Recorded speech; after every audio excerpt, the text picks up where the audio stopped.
नमस्कार दोस्तों, स्वागत है आपका आपके अपने चैनल शिल्पा धार्मिक ज्ञान में।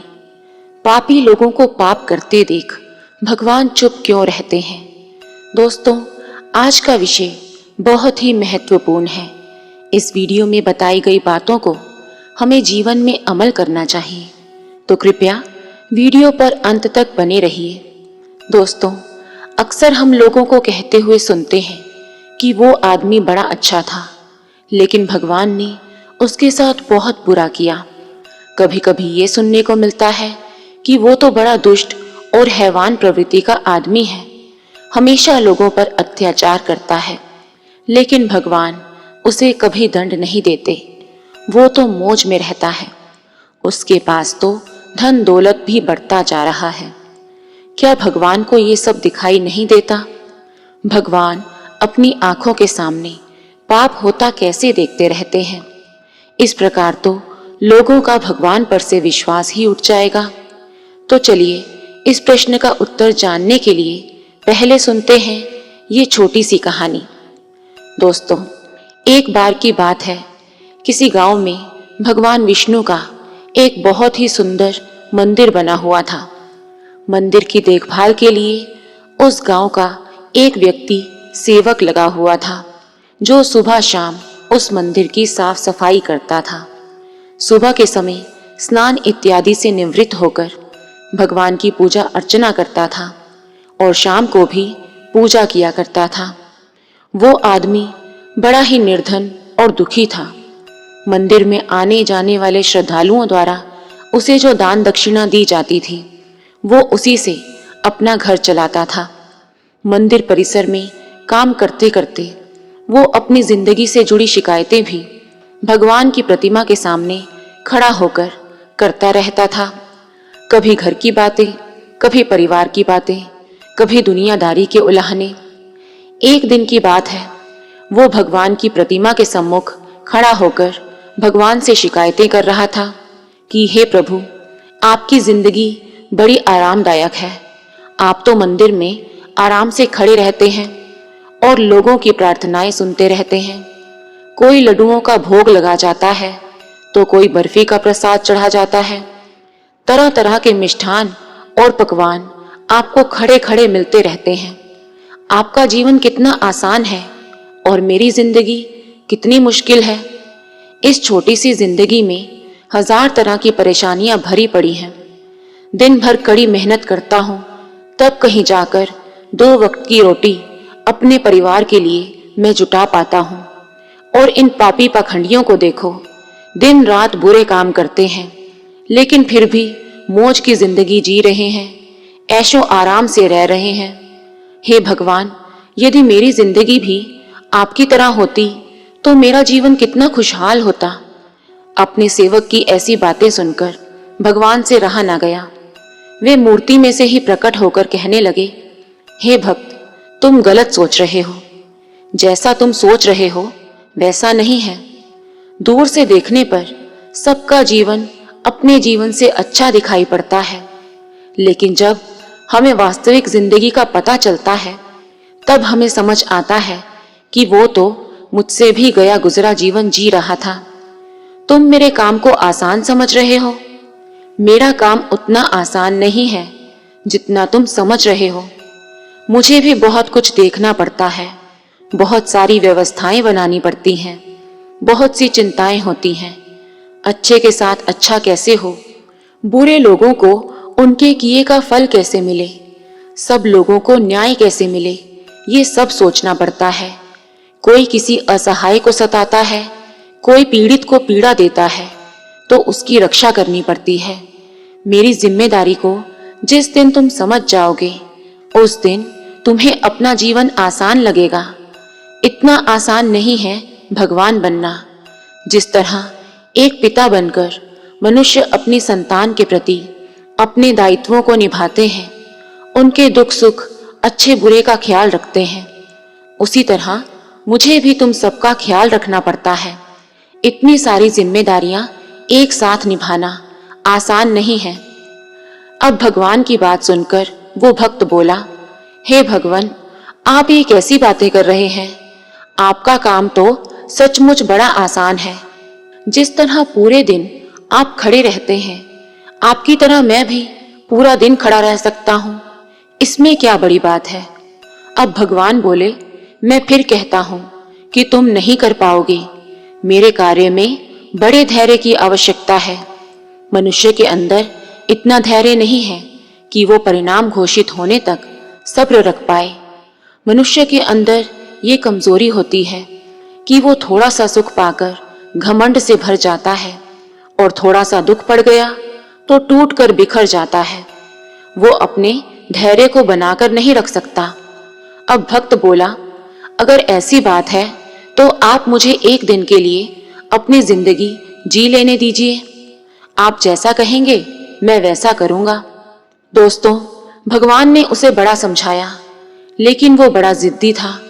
उसने भगवान की बात नहीं मानी। तो भगवान ने कहा, चलो ठीक है, इसे मैं एक दिन के लिए अपना काम दे देता हूं, क्योंकि कुछ लोगों पर उपदेशों का प्रभाव नहीं पड़ता। वे संसार के धक्के खाकर ही सही राह पकड़ते हैं। अब भगवान ने कहा, ठीक है, एक दिन के लिए मैं तुम्हें भगवान बनाता हूँ और तुम्हारी जिंदगी मैं जीता हूँ। फिर देखते हैं कि तुम मेरा काम किस ढंग से करते हो। और हाँ, मेरी जगह लेने के लिए तुम्हें कुछ शर्तों का पालन करना होगा। अब भक्त बोला, हे भगवान, मैं आपकी सारी शर्तें मानने को तैयार हूँ। आप बताइए, क्या हैं आपकी शर्तें? भगवान बोले, मंदिर में रोजाना बहुत से ऐसे लोग आएंगे जाएंगे जिनमें अच्छे लोग भी होंगे और बुरे लोग भी होंगे, क्योंकि भगवान पर सभी का अधिकार होता है। यदि किसी पिता का एक बेटा निकम्मा भी निकले तो भी वो पिता उसे अपना बेटा ही मानेगा। इसलिए बुरे और अच्छे लोग सभी मेरे बच्चे हैं, लेकिन परिणाम मैं उनको उनके कर्मों के अनुसार ही देता हूँ। भगवान बोले, बेटा, जब तुम भगवान बनकर मेरे स्थान पर खड़े होगे तो तुम्हें अच्छा कहने वाले लोग भी आएंगे और बुरा कहने वाले लोग भी आएंगे। तब तुम्हें उनकी बातें चुपचाप सहन करनी है और धीरज के साथ उनकी बातों को सुनना है। उनके अच्छे और बुरे दोनों कर्मों को देखना है। अपनी तरफ से तुम्हें कुछ नहीं कहना है, चाहे कुछ भी हो जाए। तो दोस्तों, अब भक्त ने कहा, हे भगवान, मुझे आपकी सारी शर्तें मंजूर हैं। अब भगवान ने उस भक्त से एक दिन के लिए अपनी जिंदगी बदल दी। एक दिन के लिए उसे भगवान बनाकर मूर्ति में विराजमान कर दिया और स्वयं सेवक बनकर मंदिर की सेवा करने लगे। जब 1 घंटे का समय बीता तो क्या देखते हैं कि शहर का एक धनी सेठ उस मंदिर में माथा टेकने के लिए आता है और भगवान के आगे हाथ जोड़कर प्रार्थना करता है, हे भगवान, करोड़ों रुपए लगाकर मैंने एक बड़ी फैक्ट्री का निर्माण करवाया है। आप मुझे आशीर्वाद दीजिए कि मेरी फैक्ट्री खूब तेजी से चलने लगे और उससे मैं खूब सारा धन कमाऊं। तो दोस्तों, अपनी बात कहने के बाद वो सेठ माथा टेकने के लिए नीचे की ओर झुका। अब जैसे ही नीचे झुका तो पैसों का बटुआ उसकी जेब में से निकलकर जमीन पर गिर गया। उसे वो बटुआ दिखाई नहीं दिया। वो मंदिर से जाने लगा। उधर मूर्ति में विराजमान भगवान का भक्त ये सब देख रहा था। कहने लगा, अरे सेठ का बटुआ तो यहीं रह गया। एक बार उसके मन में आया कि क्यों ना सेठ को आवाज लगाकर कह दूं कि उसका पैसों से भरा हुआ बटुआ तो यहीं छूटा जा रहा है। लेकिन उसे फिर भगवान की बात याद आ गई। भगवान ने कहा था कि चाहे अच्छा हो या बुरा हो, तुमने कुछ नहीं बोलना, तुमने सिर्फ उसे देखते रहना है। ये सोचकर भगवान बना हुआ वो भक्त चुपचाप खड़ा हुआ देखता रहा। तभी उस मंदिर में एक गरीब आदमी आया और भगवान की प्रतिमा के आगे खड़ा होकर कहने लगा, हे भगवान, मैं बड़ा गरीब आदमी हूँ। इतनी गरीबी में मैं बड़ा दुख का जीवन जी रहा हूँ। परिवार का पेट पालना मुश्किल हो रहा है। घर में माँ बीमार है, इलाज के लिए पैसे नहीं हैं। मैं कहाँ से व्यवस्था करूँ?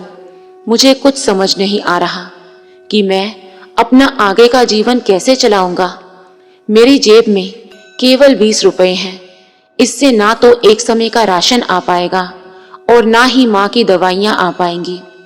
कुछ कृपा कर दो भगवान, जिससे मेरी जरूरतें पूरी हो जाएं। अब दोस्तों, इतना कहकर वो आदमी वहां से जाने को हुआ तो उसकी नजर पैसों से भरे हुए उस बटुए पर पड़ी। उसने झट से उस बटुए को उठाया और बहुत सारे पैसे देखकर वो मन ही मन खुश होने लगा और भगवान को शुक्रिया करते हुए बोला, हे भगवान, आप वास्तव में बहुत महान हो। मेरी प्रार्थना आपने इतनी जल्दी सुन ली। इन पैसों से मैं अपने परिवार के लिए राशन की व्यवस्था करूंगा और अपनी माँ का इलाज करवाऊंगा। अब भगवान को धन्यवाद देकर वो वहां से जाने लगा। उधर भगवान बनकर प्रतिमा में समाया हुआ भगवान का भक्त ये सोचने लगा कि ये बटुआ तो सेठ का है और ये गरीब आदमी इसे उठाकर जा रहा है। एक बार तो उसके मन में हुआ कि इसे बता दे कि ये बटुआ उसका नहीं है बल्कि उस सेठ का है। फिर उसे भगवान की शर्त याद आ गई और वो चुपचाप खड़ा रहा। गरीब आदमी के जाने के बाद मंदिर में एक व्यक्ति और आता है। वो तीसरा व्यक्ति एक सैनिक था जो 1 महीने के लिए युद्ध पर जा रहा था। वो मंदिर में भगवान से इतनी प्रार्थना करने आया था कि उसकी यात्रा सुरक्षित रहे। वो 1 महीने के बाद अपने घर सुरक्षित लौट आए। वो सैनिक ये प्रार्थना कर ही रहा था कि इतने में वही सेठ कुछ पुलिस वालों के साथ मंदिर में दाखिल होता है, जिसका पैसों से भरा बटुआ मंदिर में गिर गया था। वो अंदर आया और बोला, साहब, मेरे बाद मंदिर में यही व्यक्ति आया है, इसी ने मेरा बटुआ चोरी किया है। अब पुलिस वालों ने उस सैनिक को गिरफ्तार कर लिया और उसे पकड़कर ले जाने लगे। ये बात भगवान बने हुए भक्त को बिल्कुल भी हजम नहीं हुई, क्योंकि वो सैनिक तो बिल्कुल निर्दोष था। बटुआ तो गरीब आदमी लेकर गया था। भगवान बने हुए भक्त को अपने सामने होता ये अन्याय का काम बिल्कुल पसंद नहीं आया। वो भगवान की शर्त को याद करके चुप रहना चाहता था, क्योंकि भगवान ने उसे बोलने के लिए मना किया था।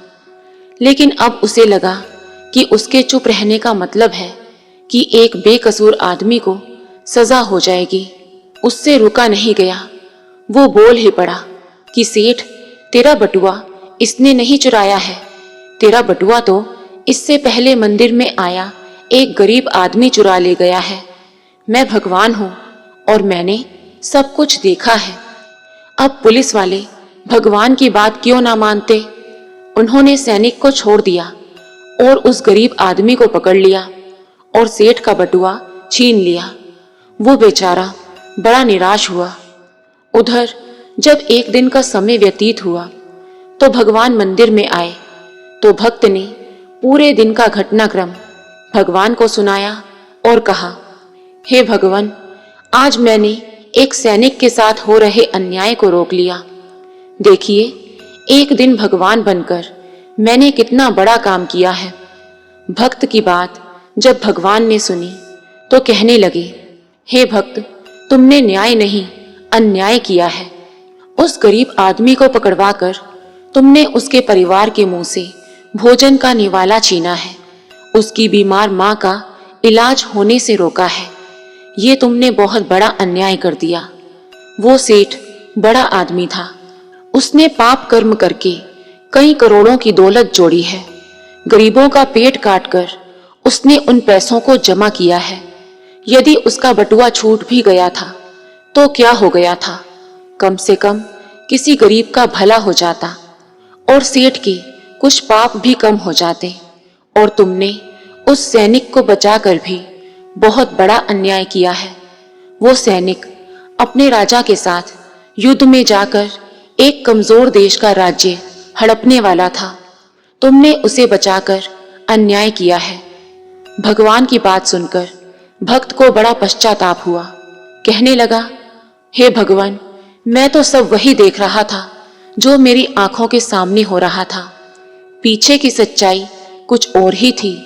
ये मुझे मालूम नहीं था कहने लगा, हे भगवान, दुनिया को सिर्फ आप ही चला सकते हैं। आप ही जीवन के हर पहलू को अच्छे तरीके से देख पाते हैं। आप जो करते हैं अच्छा ही करते हैं।